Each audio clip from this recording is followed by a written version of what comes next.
mean, Konami manager, honor majo.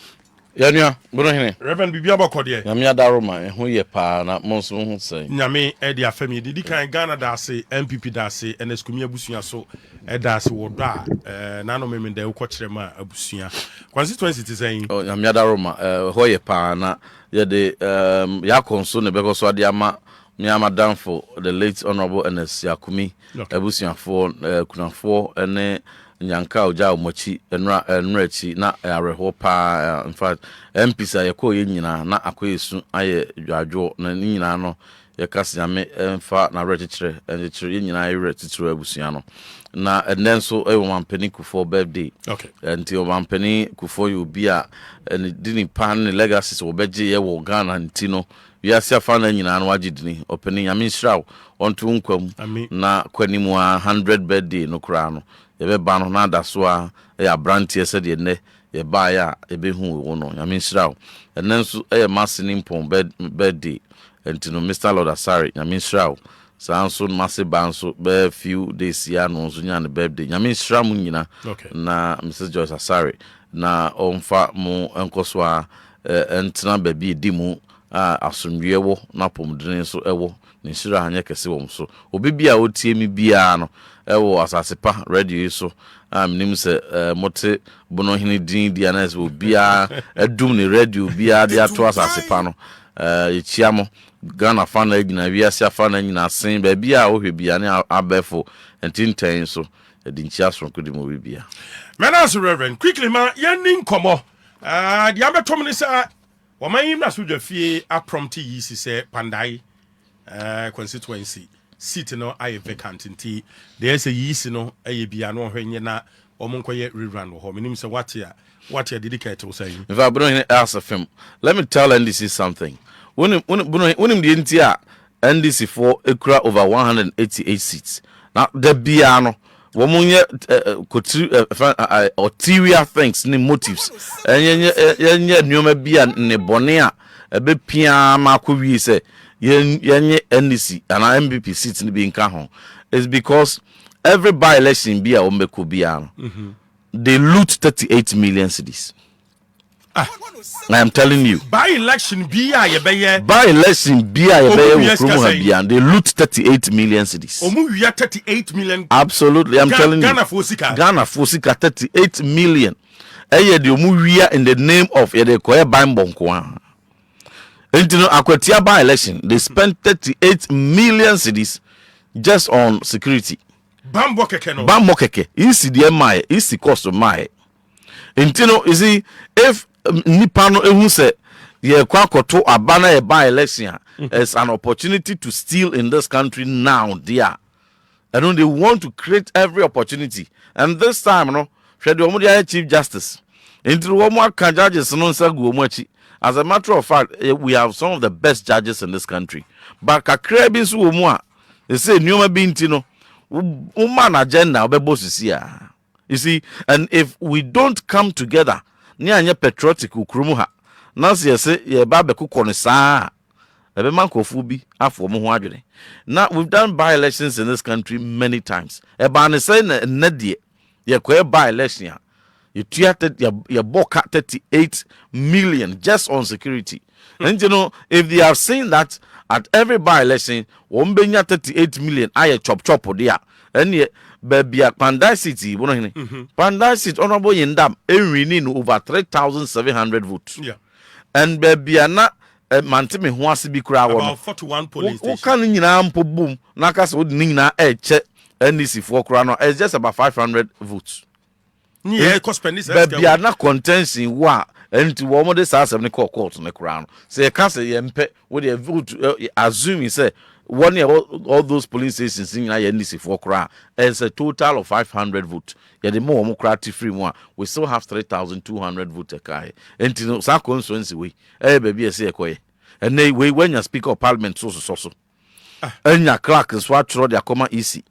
And you said democracy na ye wono, and na enye womofe, and wumumbunti or more ye nyoma troka, or more head the SC or Benin, or more head the SC or Guinea Bissau. Omo hwe dey see o Mali, omo hwe dey see o Burkina, and hwe dey see o Niger. sabi before nankasa no sabi a eya na wo hwa edin pa sabi kabi ma menka bi akwasi broni ye no enu abi ne ye ne bibi before nso ye yi ana enti se wo nya power na be ye nneoma tro kan sa won so hwe wo. Right, but Obibisa says about 41 polling stations and issues wo ho a identity whole constituency ye kobosa kana kwa rerun wo. Yeah, and I've told you the reason, because they will have an opportunity to loot 38 million cedis just under the pretext say yeah kwakobo ban. Now kwakobo ban ya they na the spend it, because Ghana Police Service wo mo budget so all through the year no wo mbebo ban. Immigration for wo mo de wo, national security for so wo mo de wo, and this bibi na ekwa akokọ so a eden foforo no mo kwa akoto afi na ekwa akọ high soldier foforo afi na ekwa akọ high police foforo afi na ekwa akoto tuo foforo afi na ekwa akoto uniform foforo afi na ekwa akoto boot foforo enti den foforo na ekwa akoto afi na ekoto Black Maria foforo afi na ekoto den tuo ben what akodi ben na ekwa akoto ne foforo a we fewer de be mo akọ any allowance a ye de o chop money we be for that number of days we be wo ho we are no free one. Why must we spend 38 million? So when there is motivation, so bibi o why no omo de best sankwan are nam e wo ho dia. De bia be ya masa. Enti say am sorry waka. Omo de be pandai. E be free nobody knows where next. Enti what wo ye MP. Wuni boni bia enso NDC for the be court achechere won sase ye ko by election because the nyate by election don't say 38 million esu. Right, I've been joining you now. Reverend John Ntim Fordjour. We know the man ajo keke na fe ya substantive issues. So that is the only reason why they want to go to Pandai. Nya no dia enka bibia ni ho. Menim say want to cause we su bia na fe enko substantive issues no so. My who say CSOs binom, ahimfu binom, semtrofo binom, astate kase yema mampan John Dramani mama enko term.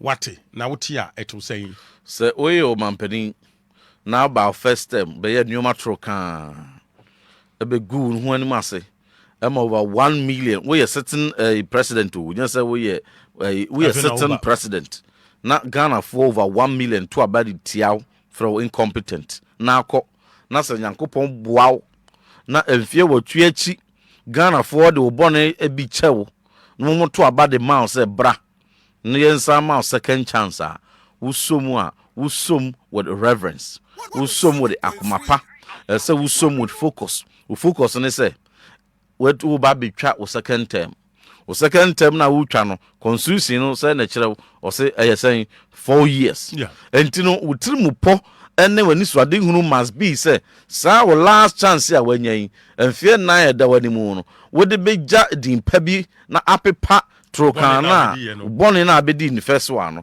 That must be your focus. And this oba na say afe crown yansoin. Now dear afe na wo dream me o third term ho. Na wo dream with term extension ho. Na fi se obenya agenda professors bi, any agenda asofo bi, any agenda CSOs bi, any stomach direction MPP stomach direction NDC executives bi.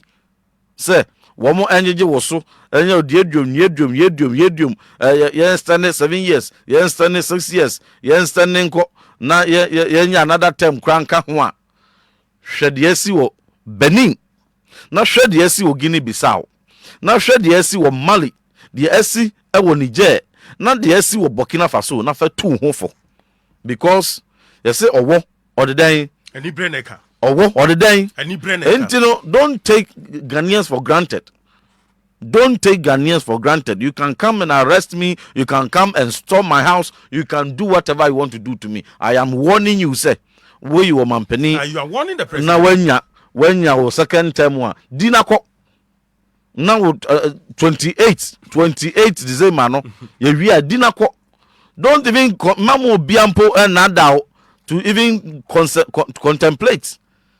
Because you see, say ya mom paye na se mukoso so sankomo yi so na se bibi boni bi kosia ka hunu se sa asofo no mo boss agye na ma wo no obekọ na sori akọ preach agye ne collection CS na office wo mobile agenda ama no or professor obekọ ne classroom akọ lecture nya ne sika about the consultancy one be a media whoever is doing that agenda no obetena ne ba bia ote obetena ne fie bia ankoto nhane so je ne bia ankoto nhane so na wo ye political class no then ne beton enti no wenum ne ade ese edwenwen hu se democracy na ne na our fourth republic ya ba besomu no edi jawa na edi asoaw enti hweso yi 4 years is enough.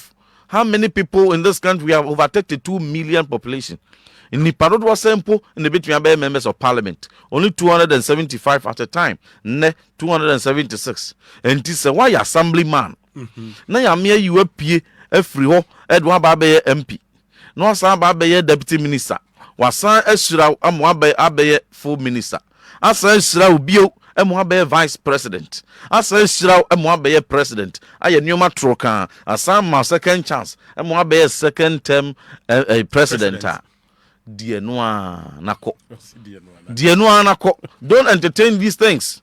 Because would you nibre and your nibre at the year nyoma bi now the entertaining komobi okromuha.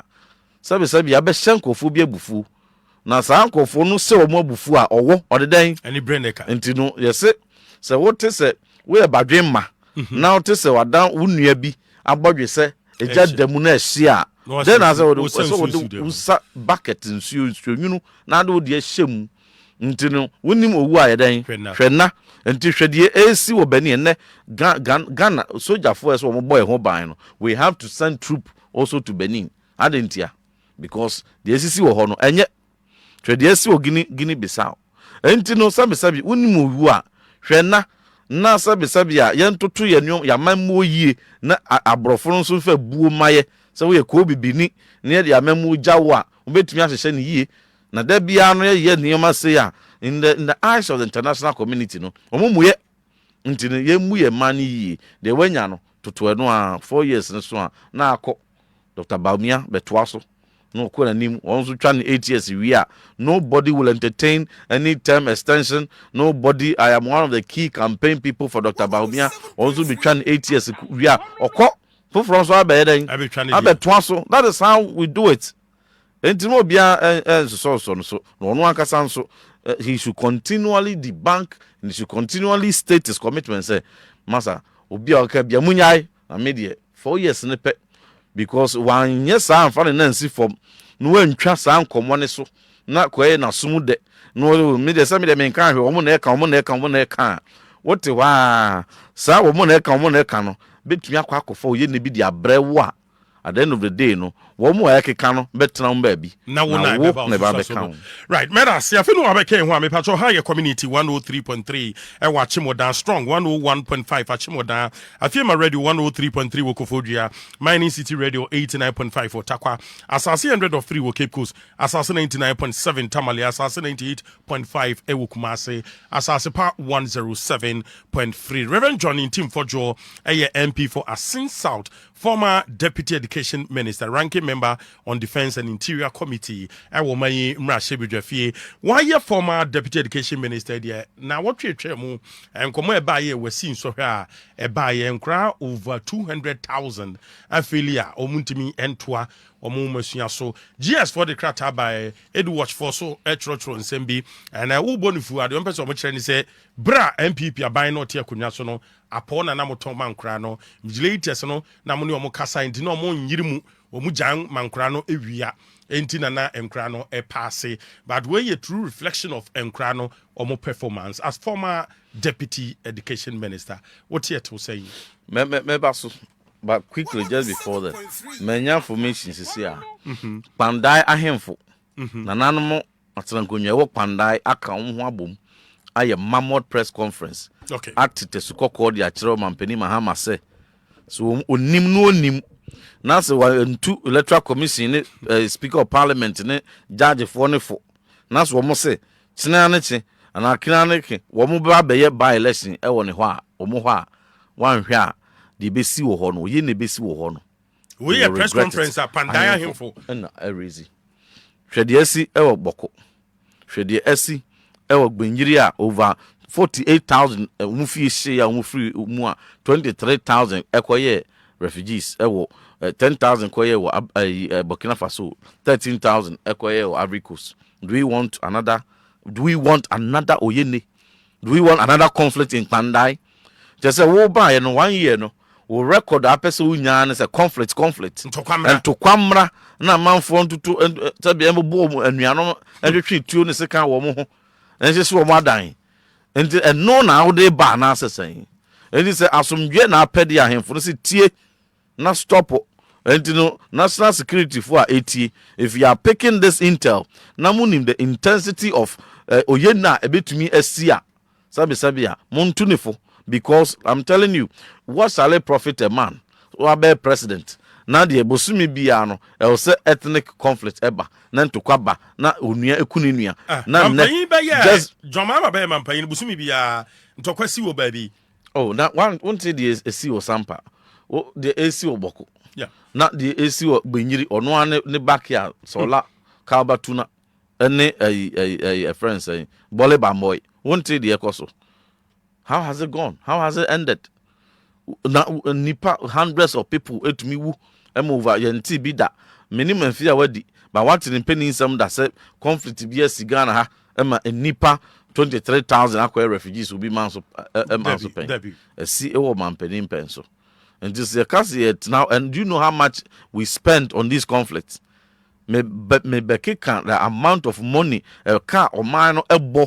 Boko ho ebo ewo gbinyiri die ho ne de ebo wo mia bia na se wote wo na se wote wo ni adwuma ye ne ye pesika kakra de atre adwuma mu e de afawo na wo kwan enye ne ye pesika de atwa wo kwan wakura asensuo kura ni ho ye pesika e de akotu nsuo de amwanom wo kurom clinic kura ni ho ye pesika kwa akoto ekwa akosi clinic na se ye ntumi nya bi ne esasa skapudu nyina se ye fa nkodumja a ye conflict na dia ba na se ufa ho adwen nti yesre moma asomye mra kpandai na moma kpandaifo de omo hwehwe ne aba wo mo ato ma omo ampi no omo enfo omo ampi no na for the next 3-4 years no omo ene omo ampi ne entna.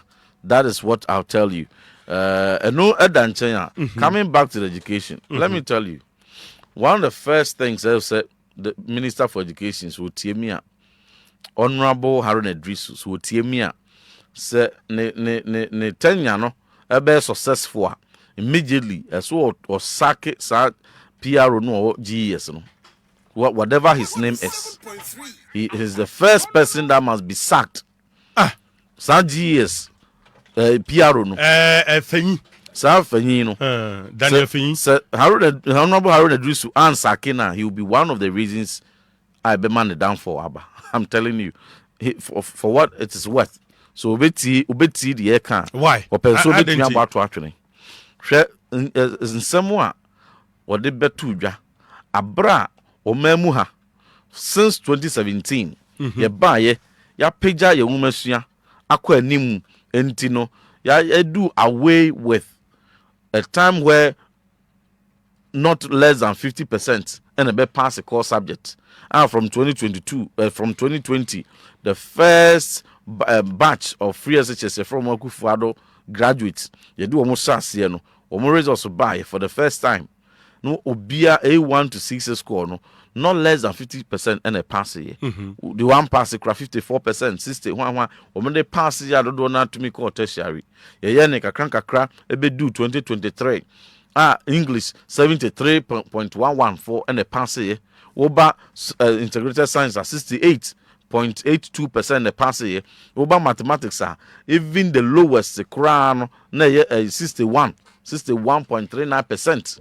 Oba social studies are 71.51% pass here. No, and ne oba J woman me de mawa. And no my troka a butu.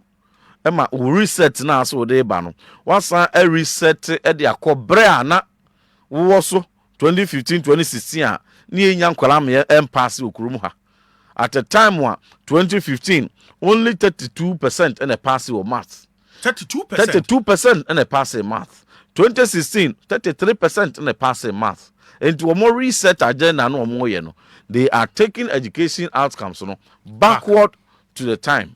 Okoka President Mahama Nanka said the Kanka said Ebra 2023, the stellar performance of our student by a build up from 2020, 2021, 2022 at Ebano. The whole West Africa, Nigeria, Ghana, Gambia, Sierra Leone, Liberia, 3 top most prize, 1 year top wasi. No more Ghana for Umkoji award, buy Missa Edim Koma, award with National Theatre. Also, a young crown na being Refi. Okay. Or say young Colano na being Mubia and you be also. And yet teacher for no actual one the papa bia, name a yemu and the teacher for no maum. No, Africa, a pon or more to the maum, and what me a pass na Ghana cry bon. Ghana teacher need to apple. Sano kai, obient to me ancoretin ukrumuha.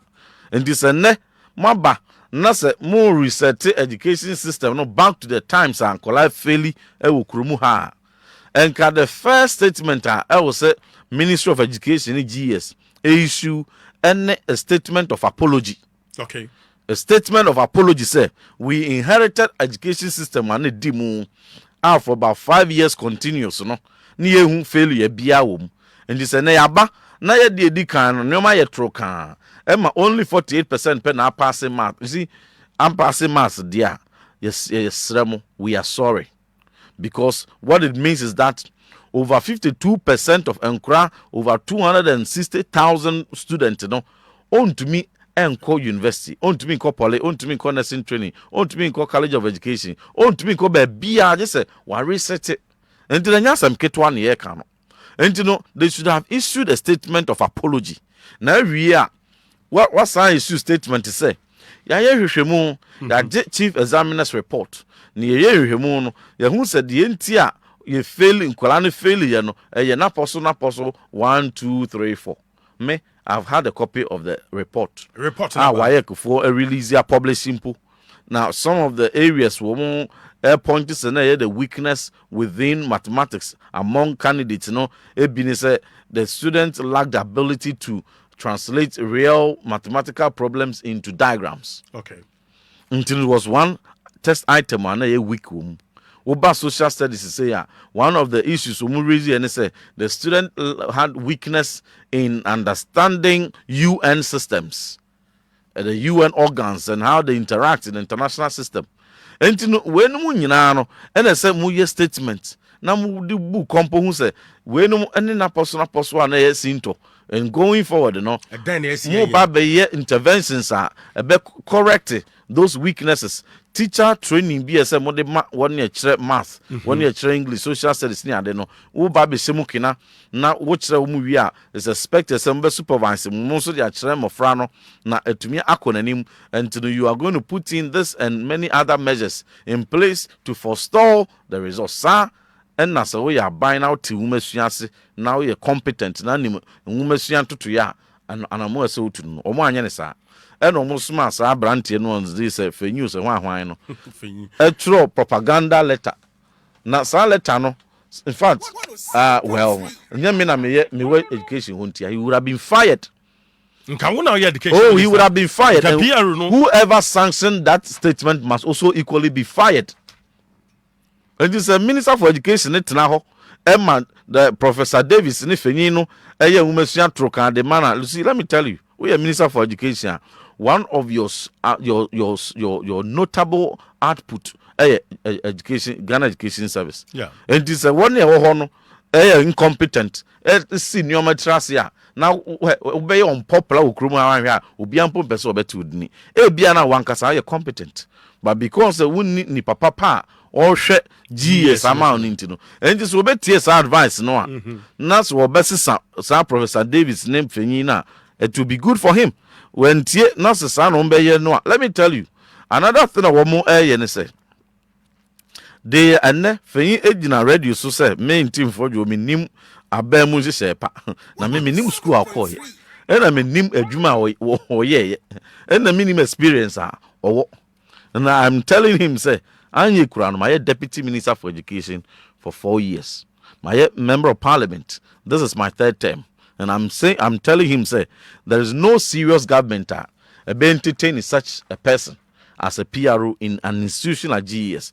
The only one say, "Womo baya instead say wɔn bɛhwɛ interventions a ɛboa yɛne yɛba yɛbɛyɛ no nti no na 2015 woba foundational level ɛnyɛ ɛsɛ nkoa mpo a 2015 president Mahama yɛ president no be a friend Accra early grade reading assessment the whole Ghana P2 for I don't know in fear average around 8 years only 2% pen and need marking kind the whole Ghana P2 for we nipa 100 at 2 pen and it to me I can kind nearby the phonics based approaches by Jolly Phonics no near day said the Accra no you bet send teacher no techniques and pedagogies phonics based approaches said the what the sound best sound the letters okay I can boom a formal words now I combine words sentences now I can't here in your local language and in English USID for transition to English plus and jolly we did a lot training a teacher for a printed textbooks Miami actually fulfilled supervise a lot of it. It could be as you know, it to me improve reading ability, from 2% to 38% in 2023. P2 form. You sign measure among P4 form, we're able to get 54% of people who are reading from 2% to 54%. And you know what bar and no some interventions in a near Chile, not the Juma. Na wo to me 18 team from the no. Not what a face was secondary school. The textbooks at the man crano. Okay. You send to your intervention allowance at the my teacher for no. As I a professional development allowance at the my teacher for no. And in the extra classes are not a scaffold man kwan no. You say we here in so ubia enya 1 hour extra intervention. A teacher for so you need call mo share wo mo. Na ye encourage wo motivate wo nti no. Wo so ekum wo mo jani e de kire nkwala no support wo. Teachers were some of the best partners in our education success story and a chance for heads no and anyway you say ya mo aduane adi ya kire wade awie wa cover syllabus no aka be 3 weeks be or 1 month or 2 months one kasa exams no said the whole world best practice America for Singapore Canada obia eye no yen to pass questions in na fa answer na who questions are etumi ba the aba pen kwa fa so answer no with chief examiner's report na prepare unya confidence go face because who kwa control exams cry ehu wom and say broni kwa control SAT ana LSAT obeto book kese be 1,000 pages over $1,002 the amaneba no e dey rehearse said tua airtime akomana tena computer chi aye test results before be try SAT no a test be 3 times answer and you know yenso yenye bibisa and fam build it mo ye politics say and then ye quarter pass questions amankura no mo de mba mbetwam and you know they don't understand education. And then your marketing kitia and no kika boom. O buy a teacher for no and a rather and what to a near see who indict to almost say womo etu apo na Ghana kura abon. And you know so be pass the is teacher ni and akutu apaman. Where did not tell we bunanimtia and to one also because and ye be jai then ye neoma pa ye de kire wom and skills the boa build confidence no one one me appreciate wa kwa me hwe and makoya abon a flop basai eno bi allowance di wom no muntu ama wom and then for the first time in about 8 years a teacher for ba be Christmas wom ankasa professional development allowance di wom no abanse wontu ama wom the motivation in ho eno enkoda about 26 to about 40 schools are one more teacher for we headmaster akabe 3 months wasia a busy period because I said to told Nyoma a teacher for revision how is it going with the students that is the time when NDC for by one more best say one more on the school be a party for and you know teachers say oh we NDC for no a tro concern letters at the far headmasters and when they could call command DG Director General Professor Davis also saka no wanye hwehwemu onye hwehwemu kra and what throw letter straight from head office at this step every such headmaster aside de pam wom de auditors ko ye hwehwemu ko ye hwehwemu no wie nso a ade papa bi amfiri mu ama mo wie nso a mo reinstate wom a mo nso mo reinstate wom eno mo nso fa disciplinary process bi am goes o mo mumra bia so enti no 3 months wasi no na several headmasters were not at post. Leadership crisis and yes district directors of education and active me no ka say me anka sa Assin South kra me obi ho sa up to now nipa no tifie onso onye boni bia mo so a mo interdict na no only interdiction so much one letter say step aside and let this person take over and what tifie ni etwa ne ka onso onye boni bia enti no when you create such leadership crisis in schools how do you expect them to perform? Now we and the sense of NDC in the mismanagement of GES in education system, no. In fact, a brosokra. A bionso. Are you counting the number of points I'm raising? Yeah. A bionso no. One more start any missing schools. Eko. Eukrumu Ministry of Education, GES, school, method school, any missing schools. Yeah. Schools are some negidi a tertiary no. Any omoko. Edi omoko court. Okay, so omoko how? Let me tell you this. Kromoha, the highest performing secondary schools o memu ha nyina no. Say nye Roma so school a na ye Methodist school. Anya Methodist school a Presby school, anya Presby school a Zion school, anase Pentecost, anase Islam missing 195 years ago. As abre na ban bi ani ho. Colonial times. And sorry, addition, buy. And to Becca Wesley College, Wesley Girls, and the Presbyterian Training College, and St. Augustine's, this other college, Anglicanum, and sorry, baby. And these schools buy, and yes, we are Cremoniu, we are Conforbo, we are Christian, we are Wanyu, Ubia, school no be no more, ya, the team, Ghana and Penny for Copemo Bra, are buying so buy, ya. Dr. Kwame Nkrumah so be so musisi na Ghana National College no money other schools ekeka ho a actually other districts bi so ahemfo bi so SC bi de ka ho a omo ye partnership a edidi mu abedru nei nti se ene we missing school we presec every Ghana now we Wesley Girls now we all these Prempe and St. Louis and St. Roses St. Charles St. James because yes you Pope John's St. James I am Oko St. James. And Yami Wawa. May your old saint. I am telling you, St. James is for about 5 years now. They have been number 1. Where's he? In Ghana. Okay. It's not Wesley Girls. St. James. They have been number 1 consistent for about the past 5 years. So when the first or the second. And so we use our schools where you know. Edison China. We friends saying Achimota.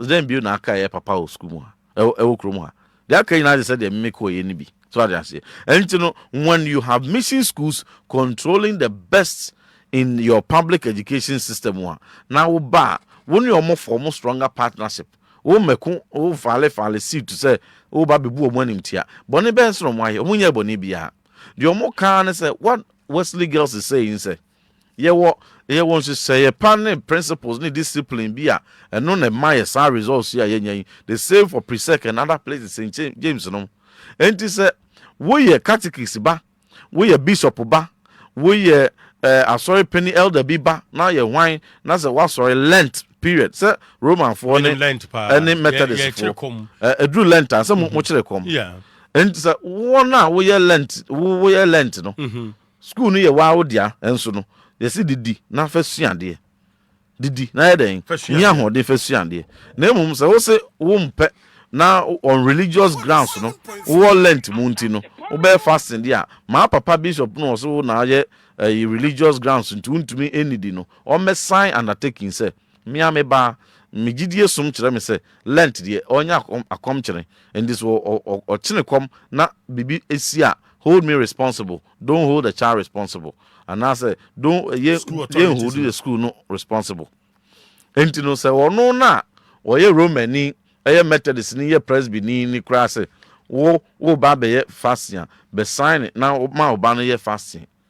na se eno no emfa fumso bi ama na se won so ye kremoni wo ye konfoba wo ye different faith e bia ye Buddhist na se won so se wo som gidie di kire wo se du Ramadan ye fasting ti no wo nidi dia won se ne won so be sign the same undertaking you know we say hey they have truncated religious freedom and they have done this and you want violation. What is this about human rights?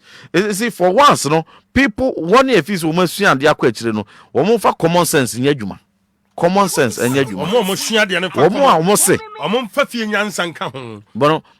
you say Shandy. But one more almost yes, almost and they are quite you know, woman new human rights, woman new constitutional rights, woman new one, for common sense, and to Ntim buy no mo de mo tumani e de see mission schools na mo ne omo eko all because ukobi say because aban no and CCC school dan aban no and e bo schools ne ho ka and the 30,000 crore be kwa kutua say ye fa ne ba enko Wesley Girls and answer St James and ba bia ye mission school and you know people bring their children back from the private sector to the public sector as secondary. Why? Because mission schools are keeping your education system attractive. Now we know sabe wo fie nyansa woni sankofo we ba beko nti we are buying na buy you know wo mo na wutu ani asi wo mo ho a no mo so for wo mo ho adwen a what to be left of nti you see there are a number of things. The last one maybe be can ya jump to the next subject sika ehumasuya mo no ya de sika na bo akohoma and investment ade be wura ehumasuya mo no ehun sunsanso na benya ya enti ye buy no President Kufuor ado ode te say oto ne bo ase prioritizing ehumasuya e make sure say the bia ne da no se ne bo wura mu kura no betiti a ode de so ode wura mu bia de be wura mu edum pempen so a covid buy o manis kasem call from kura no all titititi budget so no say education there on to so da ontwam o release and they for their first year budget NDC for evo 231 billion so omo de ba be bo ehumasuya ho akohoma omo wiye no be pem ne aye o December mu aye ba be conclude year no omo de sector ne ka 12 billion cedis in arrears amountment 31 you know 12 billion no eda ho a sebe omo ntumi nka ho asempo in arrears enti no ne makro na nkasa 12 billion no ede ba be siesie na ma ehumasuya agina brane no ni nyina no ebesi ni trase ama yenya sansunsanso yi and he says amongst that 12 billion no na ka de bi better textbooks and when ya says can into one to hunsunsanso ne yehu sa 12 billion no say bia ka de ko akoto nuane a o promise yes wo ba wo be wankasa wo de sika be ma headmaster akodwa so akoto aponche be aponche nkakra wo ba ye wutua 1 month wantumi antua biu enkura no nya duane panni wo kudidi wo matem o Jubilee House ko kan say headmasters no sabotage na wo mo nuane pa inform to ba besesa back to buffer stock de na ye ya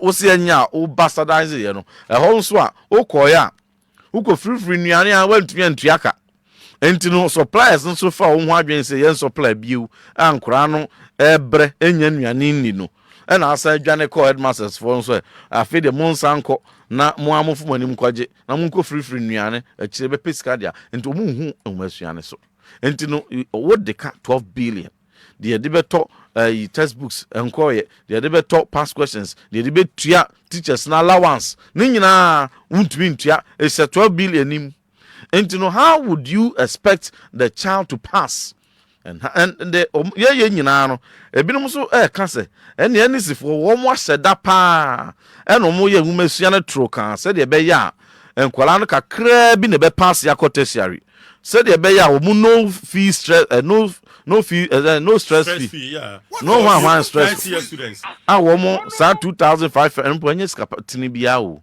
2500 3000 cities no mutuatua no said the so betia ma wo na nipaketua bi ena be kwa apply nti no ena sa artificial barriers yi beba enti so jambana sheda no wa failing kra no enti no that's what people are suggesting. And you know, if like I told you, one passing master, unya A1 e wodi aka nyina akra untumi nko. Core subjects no math, social studies, integrated science and English. And one passing math said over 50 more than half am pass ya. na ze nipa kakra bi na eden e ba be tertiary and ho no ho badwom nti wo pone bibi kakra bi a wobetumi dia atua no aba begina simpi so dia campaign say oh me promise no fee stress metua ahina atua nipa dodo be na utumi boaye ye will be a friend of gross tertiary enrollment ratio. Yeah. So men be abetumi akowanimu na watumpon na se wantumi improve gross tertiary enrollment ratio ankwanimu mena nrum pempen so around 40%. You are joking. Enti no wo bana wo ma pass rate this one no. You are rather inhibiting your development in the long term. And we are in a very dangerous time. Education, you know. Right, Reverend, quickly, my young Roma in Rasabjafia, yes, someone jet to say, you use your money $60 million and fan quarter presidential jet, and my mampany John Dramani Mahama. Or bit into a baby say a priority, because here was a jet he be wa. Yenya, some could tabra command because say pristine. That means say a wahwading, yet the coim say France. Eko CCA, you nim say Assad now, Aba, say pristine, and I nye pristine, and who here say yes, I allocated $60 million, say ye quarter presidential jet now. Yo, Minia, in fact, the American say we NDC ni na what they you must saying some idea politics and you should bow down your head in shame. So we see don't get ya. So the okotna radio so the ball omampani maham omampani Akufo-Addo kokose onim no kaso kwakoto bibi say aeroplane aircraft say helicopter say a presidential jet na ehu hia a commandant nkofo na afi na ekoto helicopter ne presidential jet na obi akonom ho nkwan enti no u batia na butia na at the time asojafo the report by say your helicopter sing na dada part na kurampo no nya bi na maintenance cost no sura na eko enti nyame na kurakura womo eye helicopters ne kakra ye ntofo from ma na even presidential jet ne kura na say enye engine akorodu eko maintenance a chance aba eso mampani pe ewimsen foforo de tukwane ade mo say da bi da it's in pristine condition. Broja Jemfi ene ono na ye deputy minister for defense. Eko jina radio so ni TV so ko kan say ye presidential jet ne ye aircraft na ye wono ye mono bibia ense wo ba bia. In fact it is one of the best in Africa. Ne bedroom pempenso e best sanji say 2030 2032 and are we not in 2025? So why are you changing it? Kuje to blankwa eye ni tiri hu sham e de kotina radio so TV so e de kan say anan tiri say enye sham bi wa na ehunfu ye e bia mfizo mo ba power dey say me kan e woni me nya adwin o me no ana say etiri na ehu ofe say de hu aye sham enye fe ai sa hwe no e tiri hu sham de kotina radio so TV so say the Bureau of Justice say a play no in pristine condition because na maintain pristine poda wo mo na de buy wo de kwachufusu say in pristine condition enti no say engine ba kokora say wo mu a engine mienu na aka no ye fa soldier for no ntenamu na ye for mampani ntenamu mu ntu ene ye say be shiu e be bofo mu e be den yo emfa ne ho wo mo kan we ni mu nyina esama warning see enim near the proposal bia the ba Asabedwafie say ye kwakoto bibi di ama asojafo na ye amanyofo na kwakoto hwa o mbegbagu ye fi sa agro no mudi so ampa ma proposal bi beto parliament na ye the acquisition of 6 fighter jets e baya o mo ebodgu yi e kaseti ai no problem na asojafo nyankopon enso bo mo ho ban enti no your helicopters kakra wo hoi omo ye den kakra de koy presidential jet omo se awiemu san adware e na omampani Akufo-Addo padware nti e na okọ high plane on ye cartoons ni ade nyina se ensuo to na ensuo begu so aye president Akufo-Addo ensuo a odi dware no na begu so and presidential jet no mo kwa akoto no sabi adware wo mu ana So me yi picture of a dry video the one sa jet no Falcon 6X upa Google na YouTube na Google Falcon 6X wa wotie bia ko Google na frɛ line no na ma me feedback na hwɛ adwaye wo mu a Bonohene me ne omienu adwaye kura no ye kambo mu a enuru sa adwaye sa jet no aye kɔtɔ ama sa jet na nisifo kwa akɔtɔ no ɛno adwaye wo mu no ɛso sene me ne omienu adwaye kambo nti no sa anya atwom ne hypocrisy no na modi ye politics nyina wie ye no ɛna kɔ ba sɛ nyame nso die yɛsɛ abo ni dua nyame na yɛ den enti wo ma sojafo kɔ bae politician bi a wo mo fa no bia no Nyankopɔn yɛ tata de wo mo kɔ bae ɛna mo bae no place na ɛnyɛ no a yɛ ntɔfo from mo se da bi ɛyɛ yɛntu no ɛna mo kɔ tu ba ko a August amma bi o sadly kɔhye yɛ enti na kɔhye yɛ na no sɛ sojafo miensa na afiri mu wo mo moja no it's a stain on the hands of NDC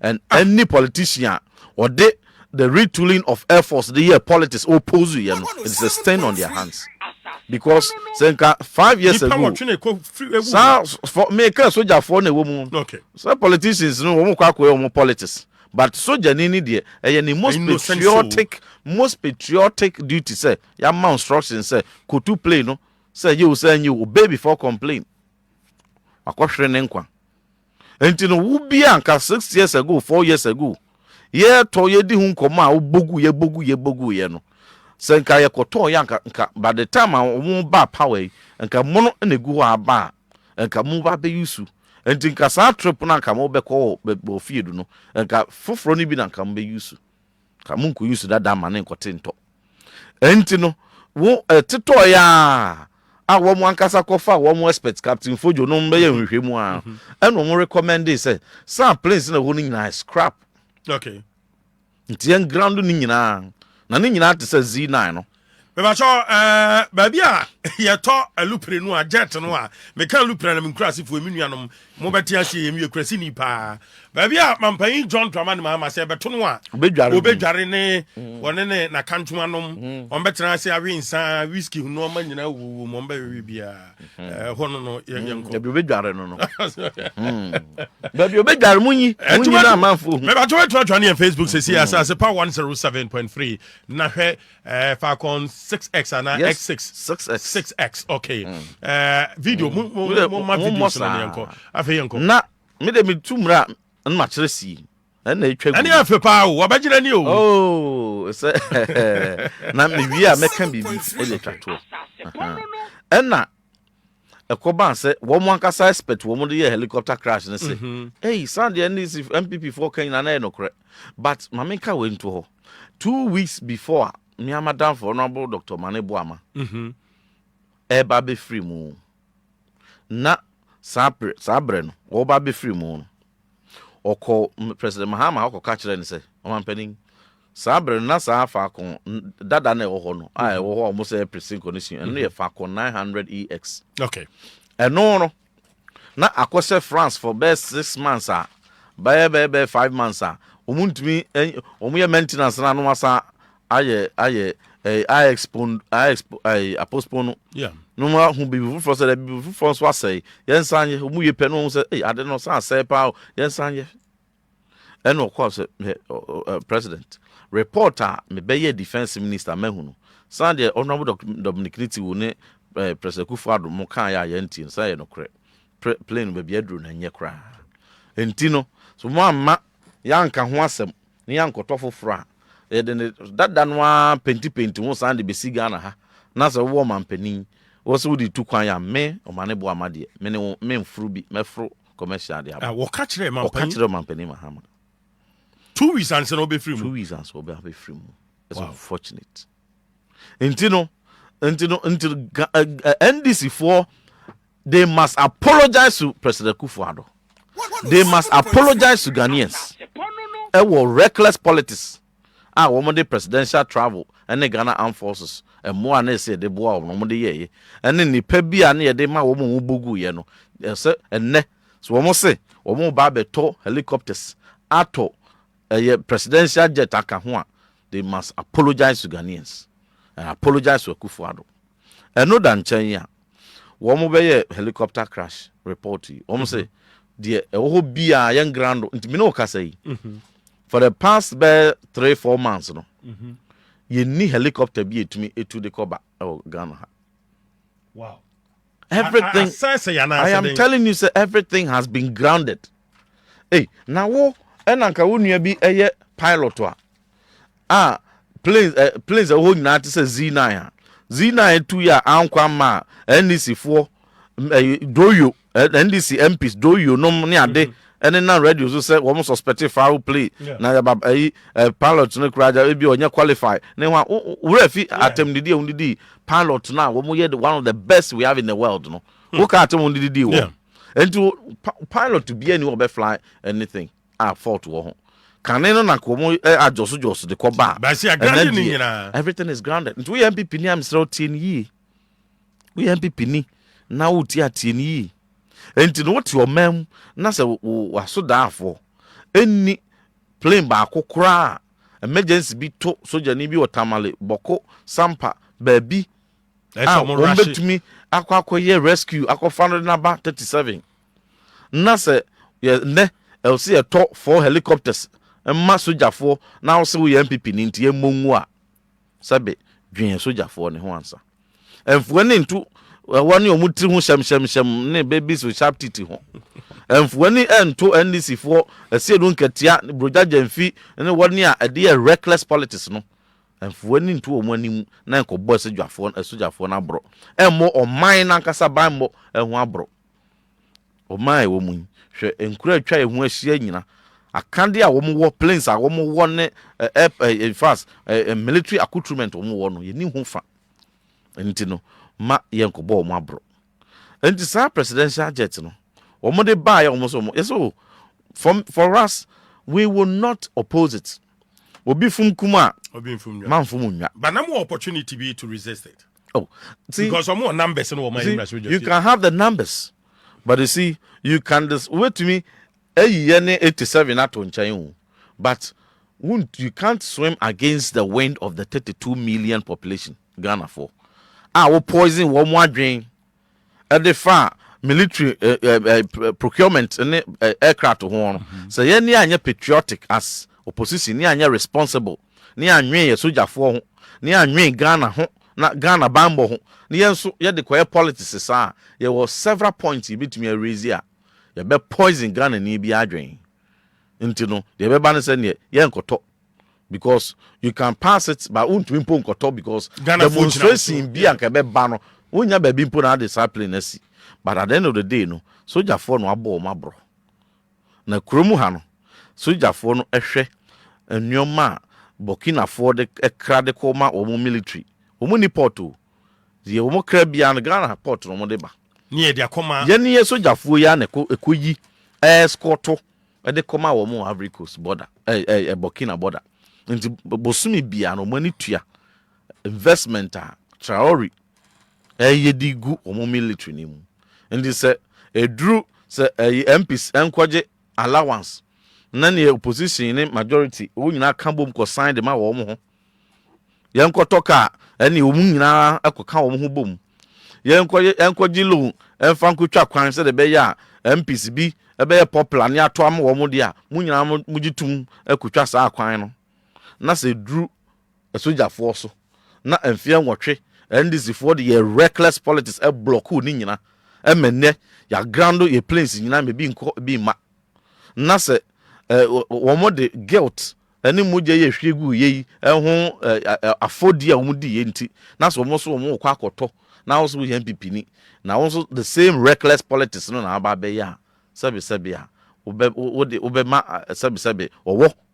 e de ahomtie de haden e de aka enti na me se wo ye MPP ni na ate se minority no ya gi atumu se ye nkoto sa wie mu hyen ya sabe ya na nke obi ka nso ye ma ho do nti no munti ase maye ne entoma wom na onim empeni ka me bi se de all pra aboa ne ho no na nko onim se ko bewe ne ti na ko pra ho yi ena wiase nso utu adubone bi eden ka wano sa plane aye kwa akoto yi ebeba no na Dr. Bawumia na president too.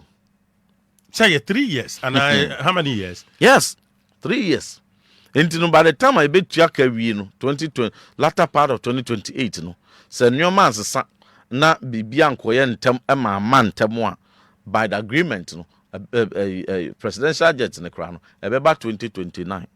A beba Dr. Bawumia na president. Okay. A beba na a banya or ya Numa Trocano, ya menso, at the Waka Tiabema Umtino. Omo any be who came now so omona yeden ensi. But Reverend obi tincho maybe say dear ya one wa ya say ya ko repair ya ko siesie ya dia bagana no ya ko tonwe ya na no ebe serve them purpose. Ya ntimi nton no na ya ntiska ni bi mfiri mu. You see, the first question I near kind say. One more yes in pristine condition till they should fly it. Mama paying in tram. Yes, then you want to say a impressive condition. Yes, a son of Frank about now by a canon out to was it a bit a mono diatrem na fakwe other than antrim into all cocate plane no esi how and so private jet and monochian I don't want to be fan a coy. Think on trad ya say num. Dentina there be so say or say a pristine condition. And it's airworthy certified to fly. And then one friend one, or for a private jet, they call Qatar, Nancy or call Qatar. You see, and now make us a politics and the person they are, and he will be capa. But at the end of the day, no, or no politician, no, echo Qatar, idiot. When you're down for be, or Qatar, what the private jets are bedding, Abe Fanico. What is in it for that person? What is in it for him? So no so obe man contract be the tuaka me wa enti no wo de wo ya politician na akwa wonya wonua de efo wonya private jet de ko nti soja ni nso no oni nua a wo private jet oni obi a contractor bi oso a onso wo bi a ode be man afro no onye de yonko. You see why you must all agree say obi fum kuma me fum nwa. But there can say the order than what's one fro there. You must come and explain why I was one fro. That's the number one thing.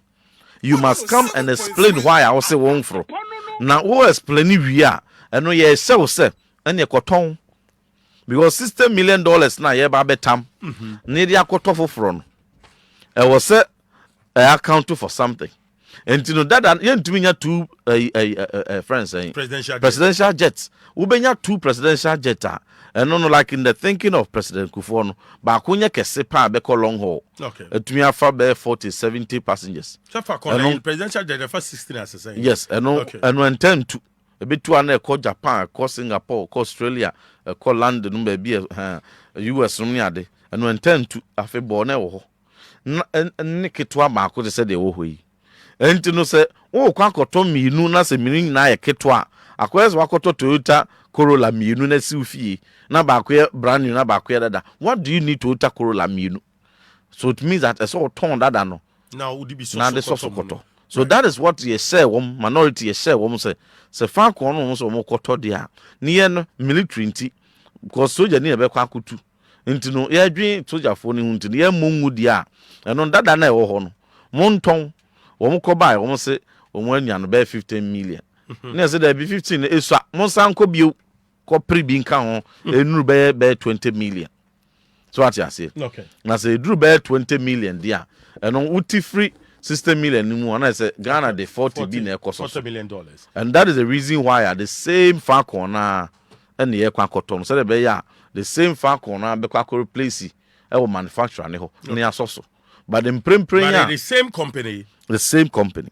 Okay. And the ya plane bi antu nko me ya any bi de e no de ho no say you say you pristine no e say e wa ha. Okay. They be cancel at yase nti no de me kan unya gugu de ko ugugu online na bobo planes no bobo wo mo type wa prices ni nyina beba. Okay. Now share Falcon say Falcon X 6X uba it's about 50 it ranges between $53 million to $59 million. Okay, so approximately 60 million. When na yes 60 million no I president eba betnum to say additional features na bia di money safety ni ade and okeka ho a edru sa no. I don't think say because of politics I have to scandalize it say BBC sikadie bi ni ade be ko ho. They make us want to Yeah. the same GDA no, any day ma helicopter no.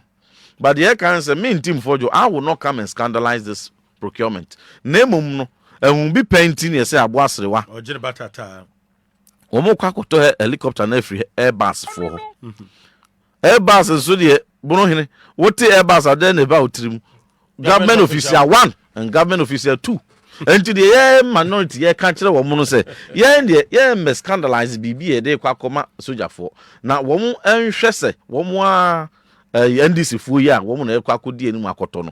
And Shesse, woman kwanko and kwanko fast scandal be and make it a home. Why? And Also suspected foul play. No, nobody. I cannot. In all fairness, mean to be in cancer, scandal be they make us what you say. But they should prove us, say, won't be no, or ye ne bianco bahon.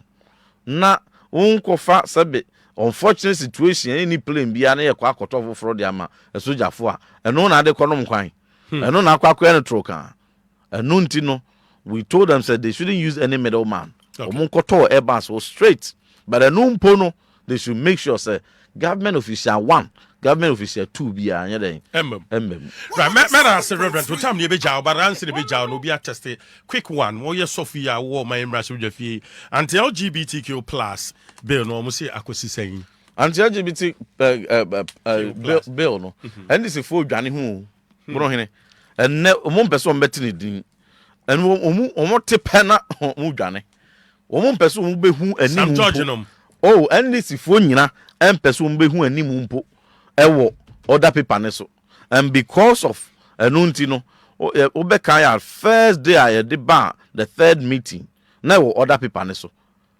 emma ye hu the day journalists for to try say hey human sexual rights and family values bill na abo ade ehwa na call be free baby buy the call mpenifo no omudi NDC fo anim parliament no say hwan na ma akwan say sa bill no meto a etwagu say bill na bo call ne buy a de chen no mo ye free other paper ne so other paper no am ko discuss wo man embrace with you no mo ye free so wow Bonohene e bin see that you see you can list something on the other paper na mum say won take mpo a ebe wo so akopem even if it's 3 months mpo ena wunya enru so nko kan ye mpo a ebe wo so a request that is a parliamentary practice and no for you to quickly remove it no not just say call be free baby aba and e ba ye na raise the question say adan na free so majority leader Mahama Yaraga can say adene krampo no ohun die nti ebe to so na speaker of parliament say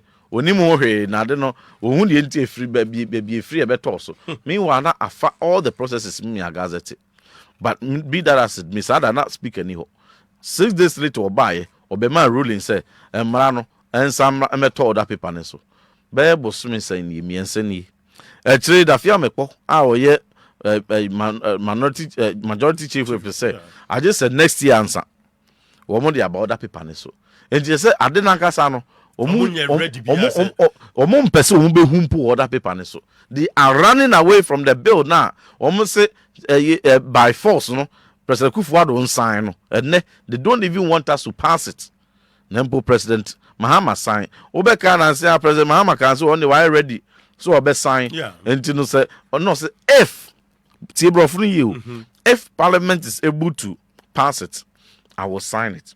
It is a parliament and pass it there. So no otini baby. Yeah. And you know, or yes, I say when you speaker of parliament, any majority leader or no leader of government business, no. So most succeed block there.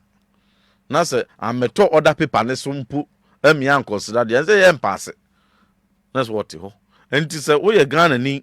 Now say what the LGBT who I outdie said the NDC for the year propaganda the two trim say President Kufuor ne MPP for ye near center right party ye conservative party ye so sa na matan tan so no omutwa ntro kire mo say ye ne ene so nti no ma wonya ye ho tan koto abeti aye no ene NDC for mpese bill no mpo no e be top parliament paper so mpo ene a discuss it right. Reverend Meda, Simami Foster Akasiama, Reverend John Ntim Fordjour. Na Bomia campaign kose sorry. Onyamia da Roma koyi papa. Enyina fam pa bon entechre. Esan say the Ghana for any da so an say the entra NDC fu twa ye de ba power nyina afe ba ko pentamu omo ho ada ho na obi ehun se sai entro nti ene anto ama Dr. Baumia enti no Ghana for esan pɛ no de aba no wo ya MVP ni na se tumi na apɛ dia eno no enye baby obi free enye esomo no gidi obi ewo de ye de ne kwa ya ton na wi dada Ghana for ni no kura bia se kuro bia mu a ye de ne kwa ye campaign enye den maye no ene Dr. Baumia ye mo ano mo boa ye nyina. Right, Meda say Reverend John Ntim Fordjour MP for Assin South, former Deputy Education Minister, ranking member on Defence and Interior Committee. I will may Mrashe if you want to say no AD and Komo and Enumere. Asaase 98.5 for Kumasi, AsaasePa 107.3, Asaase 99.7, Tamale, Asaase 103 for Cape Coast, Mining City Radio 89.5 for Takwa,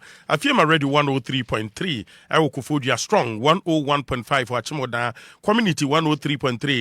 Ewo achim woda Miami boss Kofinti eye manager was strong any community chama baby obi ano ye chia ye mamumo enefa ye mamo akwaba Solak Natural Clinic for ha ye ne amuni nkomo tew na ye mra no so me kan tro say omo ye free screening nyame yadoma on the 12th and 13th of December 2025 ya ko na ko hwempom na yade no baby e wo bia no muntimi hwe no nsama wo se ne be ya ubetimi enya ahoto me ba to betimi afro mo e wo 0553932 631 05539 2631 na fe oni omo edi enkomo nwura sedan koma me executive producers Emmanuel Hemi akokra benya ko abronoma Sarah ne Emmanuel Jakon Madam Ase na fe Kofinti egbe ene abusuafo nyina bless ne abusuafo nyina no Madam Ase nyame yadoma ye besia hia da wochena medin e de Bonohene Baffour Awuah. Merci beaucoup. Good evening.